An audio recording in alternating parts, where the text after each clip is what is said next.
What is shaken? Welcome to this episode of the Wind Up Podcast. Thank you so much for tuning in.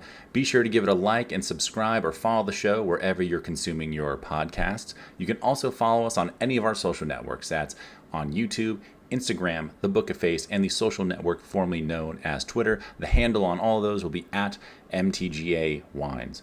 You can head to our website, mtgawines.com. Scroll down to the bottom of that homepage. You can fill out the little form there and submit questions, ideas, and thoughts for the show to dive into in future episodes. While you're there, you can also find out a little bit more about us, our wines, and all the goings-on that we have around the country and, of course, here in the Napa Valley. Well, after an episode of industry introspection and conversation about why I suppose, wineries in this industry aren't meeting you guys where they need to. We've had a whole, just a barrage of news and articles and all kinds of things over the last couple of weeks. Welcome back to the show, everybody. This is going to be one of those episodes where it's probably going to continue for at least 2, if not 3. There might be some weird breaks as we go through this because we got forwarded a couple of great articles. There's been a barrage of social media stuff coming through about, Napa's kind of, downfall, so to speak, between the lack of hospitality, how expensive it's gotten, the sea of sameness, as an article very aptly put it, that we'll reference here by Ted Hall in a Substack. Pricing structures, the impact on family growers compared to family growers and wineries compared to kind of the newer kind of upper echelon of people that have gotten into the wine industry more recently that have very deep pockets because of careers that came well before they got into wine. Napa County is kind of just anti-winery, anti-tourism stance, and a lawsuit in Michigan, of all places, that's going to likely have huge ramifications on how things shake out. There's so much to get into. I'm honestly a little overwhelmed to the point where I'm not kidding you guys. It is now April 22nd. I'm recording this in the afternoon. I tried recording this twice, 2 days ago and yesterday, and just hit like a roadblock of I have so much stuff that I need and want to say, and I just can't get it out in a reasonable way. So I've got my bullet points in front of me. We're going to have links to all the articles and stuff that we're referencing, of course, in the description of these videos as we go through it. This is some intense stuff. At least I think. As far as the world of wine goes, this is about as crazy as it kind of gets. Before we get into it, I hope between everyone who's attended our events, whether it was in Chicago last month, the East Coast, where I was a couple of weeks ago, if you've seen Brittany in the Carolinas, or in Louisiana in the next few days, I'm heading to Missouri bright and early on the 23rd. My flight boards at 4:50 in the morning, you guys. I'm not thrilled. I'm probably just going to stay up all night. That's the plan. I'm going to sleep on the plane. It's going to be fine. It's going to be fine, you guys. I'm going to be spending about 10 days in Missouri between Columbia, probably a stop off in St. Louis, maybe Springfield, and then back over to Kansas City.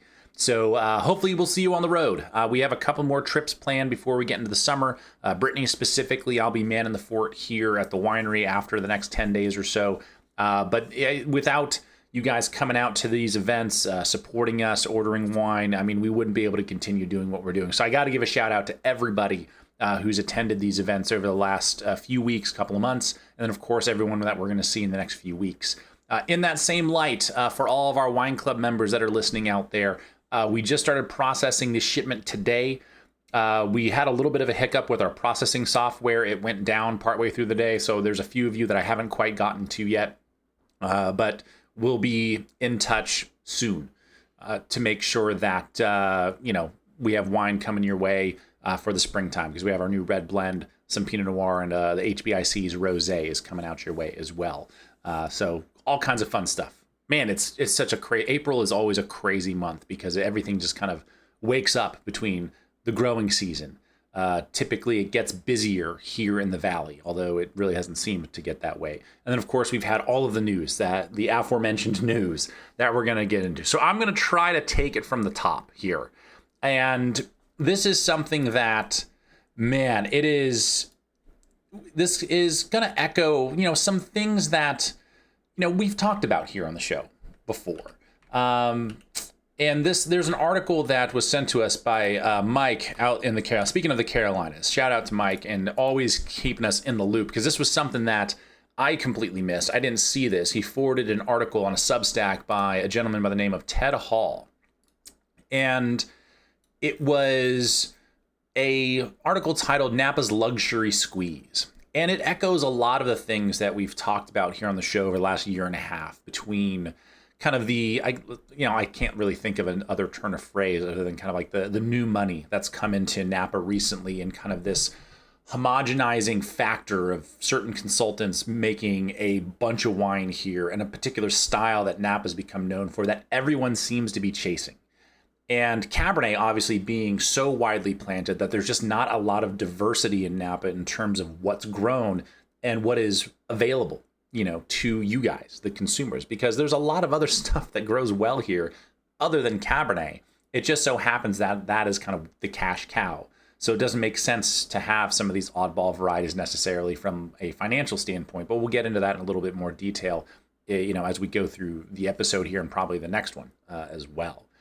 And, the first thing, a few paragraphs in, I will say that this article, and again, you'll see a couple of links to a couple different articles of Ted's in the description.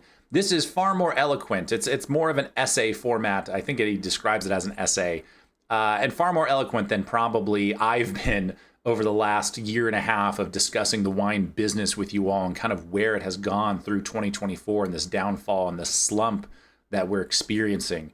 And he does a great job of kind of zeroing in on Napa and kind of really telling you how it is. There are a few things, obviously, that I don't totally agree with. Maybe we're just kind of taking different routes to get to the same answer.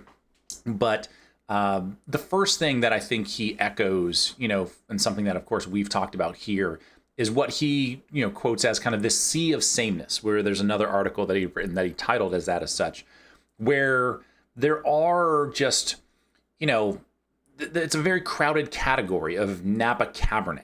And there's so many people kind of striving for this one big thing, to be the next big cab producer, to be the next cult cab producer. And that, this arithmetic of supply and demand of people kind of jumping into this industry, starting out with, they have no history, no pedigree here in the Valley. And they start out with a bottle of Cabernet that's $1.75, $2.25 a bottle, because they've spent top dollar on that property in recent history. They've hired the best vineyard managing consulting team. They've hired the best winemaking consulting team. They have multiple salespeople. They have multiple cellar or vineyard staff, and they make 1,000 cases of wine. And yeah, of course, financially, it doesn't make sense because it's too much damn overhead, period, full stop. That's the reality. And, for some of these folks, and this is not to take too much of a shot at them, but it's, if money's not an object, then okay, yeah, I guess I get it. Fair enough. But it goes back to this comment that Karen McNeil made, and some of you might remember this from many, many episodes ago, and Premier Napa Valley, which is, our premier trade tasting that we do every February. And about a year ago, maybe it was 2 years ago now, Karen was quoted on her, Facebook page, maybe it was Instagram as well. I tried looking up the exact post. I couldn't find it. So I don't know if it was removed, or maybe I just was maybe I just didn't scroll back far enough. I don't know. But she had attended the PNV Melka Tasting, and many of you know who Philippe is as a winemaker. He's one of the most talented and probably gifted winemakers out there. He's a nice dude. Makes a bunch of wine for a bunch of people, including himself. And I actually, personally, I really love his style of winemaking. What he does for himself under his Melka label, I truly enjoy. When he was making the wines for Gemstone, which I think was his first consulting gig in Napa, loved those wines that he was making. And I think, some of the more recent stuff that I've tried, I'm like, it's good, but I still love kind of his own, iteration of what he tries to do for himself. Anyway, she goes to this Melka tasting where there's, of course, a bunch of different brands. There's, everyone from CV Vineyards up to like Donna Estate. And between those two alone, you have wines that range from like $100 a bottle that Philippe helps with up to like $800 a bottle at Donna.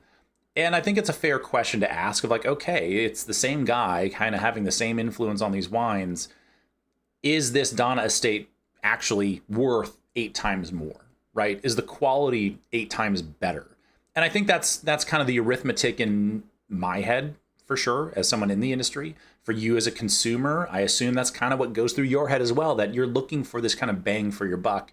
But it also comes down to what you prefer, because you may love CV, you may hate Donna, or vice versa. You may love Donna and you may not enjoy what CV has to offer. It just is, subjective at that point. And in that same light, I guess, that $800 might be worth it, and that $100 might not be. That could be the case. Again, it's all subjective. No harm, no foul. But her point really wasn't, the pricing structure. It was that if you have a single individual making so many of the wines and these high-end wines in Napa, realistically, are we seeing this kind of drastic homogenization of what we do out here happen at just a crazy pace?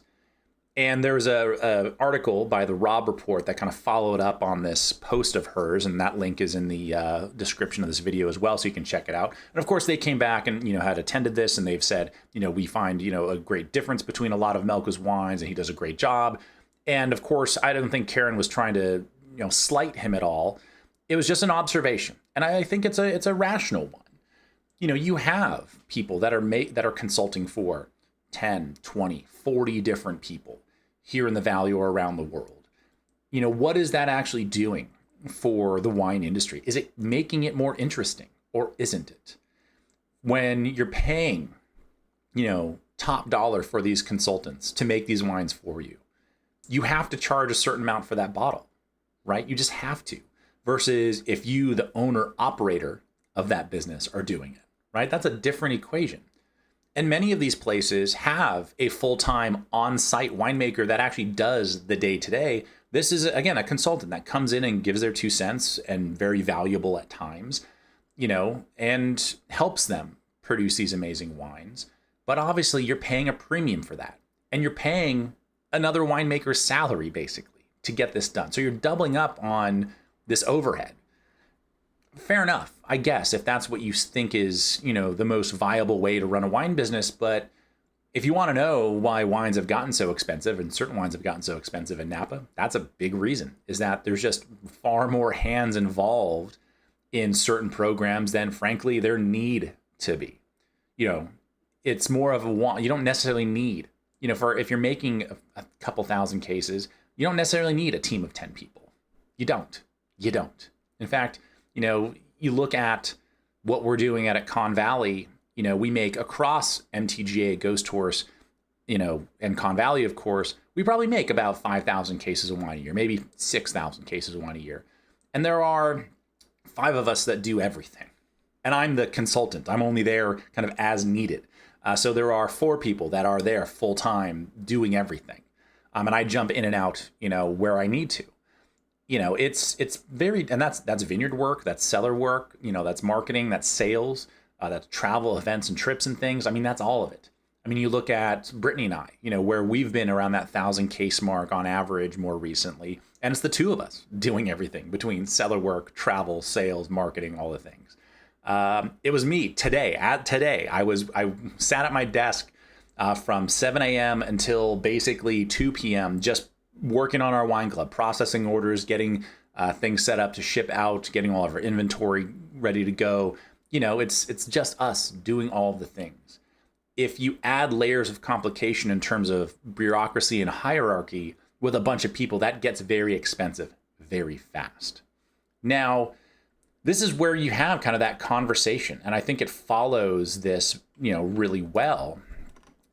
Is, again, I'm not going to tell anybody how to run their business. If you want to have the top-notch consultant working for you, I mean, please go for it. I mean, I am certainly of the opinion that we have seen the style of Napa homogenize at an outrageous rate, which is why we make the wines that we do. They're very, very different. They're very much inspired by early 90s, mid-90s Napa versus where Napa has gone in the 2000s and beyond.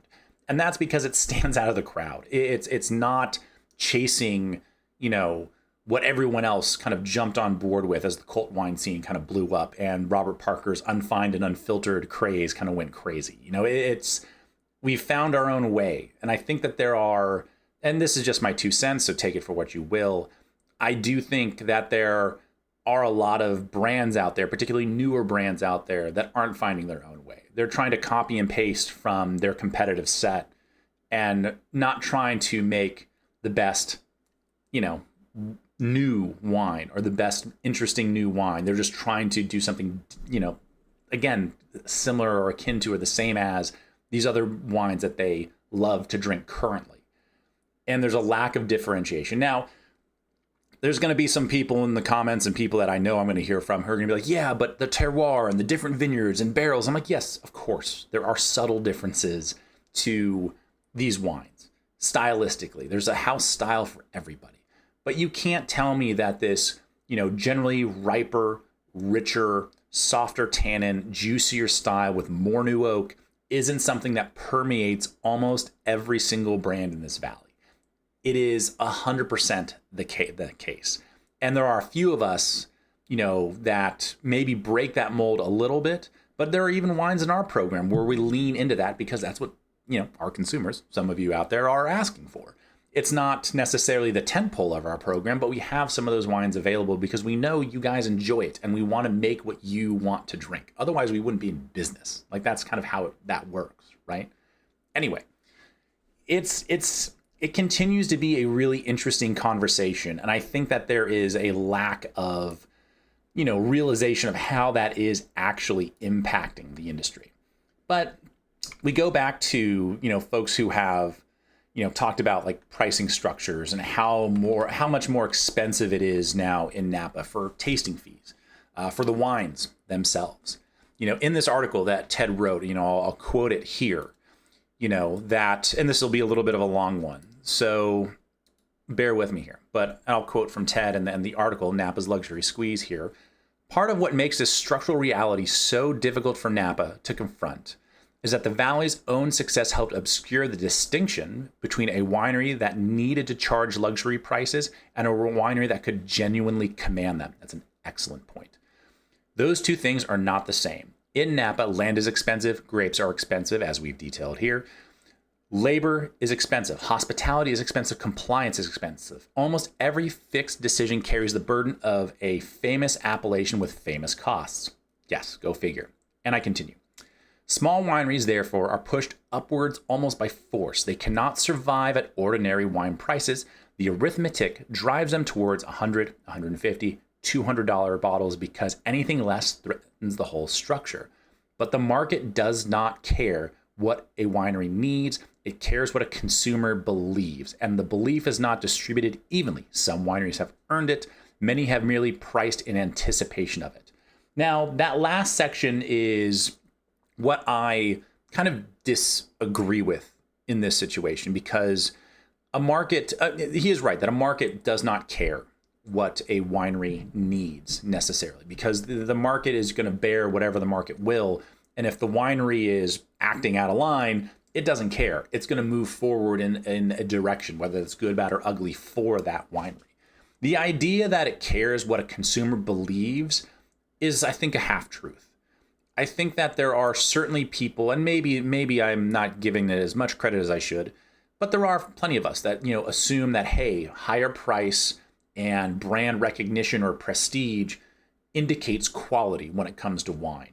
And you think that that would be the case, right? Except of everything that we talk about here, and that is that wine is subjective. You could have a 100-point wine that you don't like. You could have a wine that's $1,000 a bottle that you don't like, and it's not worth it to you. In that same light, you could have something that's 10 or 25 bucks that you adore and you can't get enough of it. So, is there a belief that quality is in excess in Napa? Probably. Is there a belief that Napa's price point that goes well above $100 a bottle, that is worth it? I don't think that that's as true anymore. I think there are many people, and the more that we talk to people in and around this country, as much as we travel, that feel as though Napa's jumped the shark, that the price does not indicate quality. And in fact, people do not feel as though they're getting their bang for their buck from Napa anymore. That's a generalization, obviously, but that is something that we come into contact with every time we're on the road. And it's something that Napa has failed to address. And it's a huge problem for us because if the general consumer, you guys out there, are deciding like, yeah, we love Napa or used to love Napa, but it no longer fits our drinking habits, whether that's because of the price, the style, or anything, it's going to fall by the wayside for other regions that might be more affordable, that might be akin to it, or, just more interesting to begin with. Right? You might just be tired of Napa Cab, and you know what? An Argentinian Malbec just sounds good. That could be part of it, right? Now, the idea that, this belief is not distributed evenly, that some wineries have earned it and many have priced in anticipation of it, that's 100% correct, I would say. There are many wineries out here that command a price point and do not budge. Frankly, we act as one of those because we don't discount our wines at all. We might we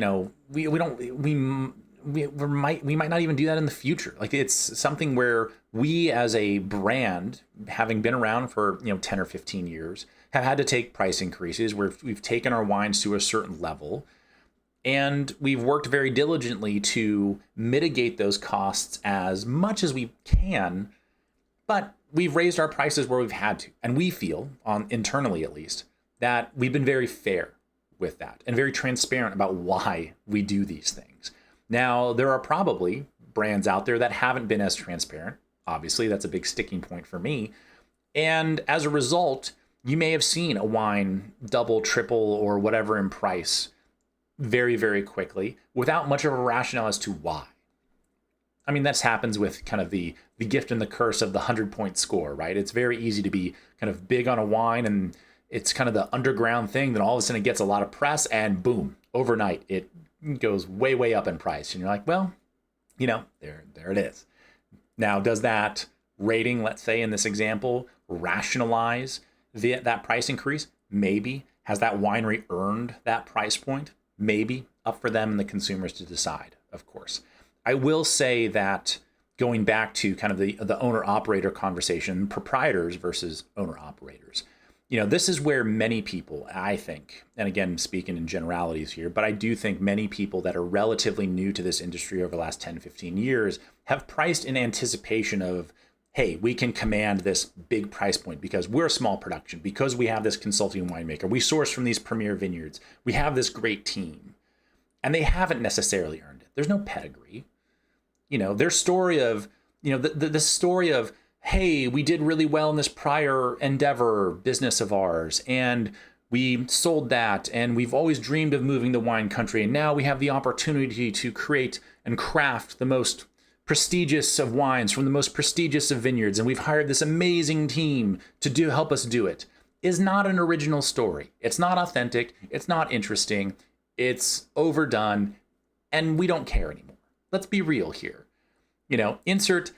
It's just a mad lib of, insert industry you retired from, the amount you sold your business for, the consulting winemaker and vineyard manager you hired, and, what appellation you're in. And, oh, by the way, we're going to price this at $175 a bottle because we can. Now, if you can command that price point out of the gate and go for it because you've hired very, very well, then more power to you, I guess, as long as you're a part of the community and here and doing the thing. And because that's what's important to us, is the community that this industry has to offer. It is about bringing people together. If you're going to sit in your office across the country, wherever you might be, and just look at a spreadsheet to see if your wine business is doing well, and then maybe come out here every once in a while on vacation, like that kind of sucks, You're not really a part of the industry. This is a plaything for you. This is an investment for you. And, you should read the rest of this essay that Ted put in because it kind of dials in some of these, owners or proprietors, I should say, versus the operators. And that's really the distinction that I'd like to make, in this little segment here, is that there's a difference between proprietors and operators. This is a conversation that, that even, we've had within our family between certain folks who are, getting a little older and maybe looking to take a step back somewhere in the next 5 to 10 years. And they don't want to be out entirely. But there's going to be a time when it might be, hey, you are the proprietor, you are the vintner, but you're no longer the wine grower. You're no longer the winemaker. Things are going to shift. Things are going to change. And there are plenty of people that claim to be one or the other and just aren't. There's someone that, I caught, this was at some point last year. This point hit me, a little bit of a sidebar, but it's worth telling because it's applicable to this. We're sitting in the cellar and they're like, well, it's just kind of like a fun kind of going on conversation. And they're talking about their dating life and like, oh yeah, well, I don't date anymore in the industry. Like winemakers, I just can't date them anymore. And I'm like, that's kind of weird. I mean, I get it. We're weird. We're told, I get it. Fair enough. But now tell me more. Like who was it that turned you off to this? And they mentioned a name. I'm like, that dude doesn't work in the cellar. That dude doesn't throw barrels around. He doesn't drive a tractor. That guy, it's great that he's the proprietor, but he's not the operator. That's fine. But don't lump us in with that Martian, Thank you for the Super Troopers reference. I've been trying to get one in for like 3 years. I finally found a way. Don't lump us in with that Martian, So this isn't to talk good or bad about whether you're just the proprietor or you're the owner operator. But there is a difference. There just is. And I think that one of the issues, kind of going back to this sea of sameness that we started with, is that you have a lot of these folks who are the proprietors who are being told, hey, if you're going to make top-end Napa wine, here's who you need to hire. You need to source from these vineyards. You need to do it this way. And you have kind of disciples of some of these consultants, as well as the consultants themselves, kind of pushing this new blood in the industry, kind of all in the same direction at the same time. Again, going back to this idea of things homogenizing at a kind of ridiculous rate. And I think this is where you can, argue that, hey, some of these wineries have earned this pricing structure because they've been here. They've been around the block. They've gotten this dialed in. Even some of the new guys on the block, like they certainly have, because yes, they hired very well. They're making gorgeous wines and they're a part of the community. They're living it. They're doing the thing, right? That's really great. But there are plenty of people that are anticipating like, hey, we're going to make Napa Cab. It's going to sell like hotcakes. And by the way, it's $175 a bottle. Just because that's the quote unquote like going rate or whatever it might be. Fair enough, I guess. But it's not necessarily something that, makes a lot of sense when it all comes down to it.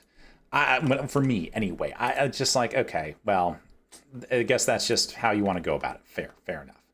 But this, of course, bleeds over into, how it impacts some of the smaller, like real family businesses out here.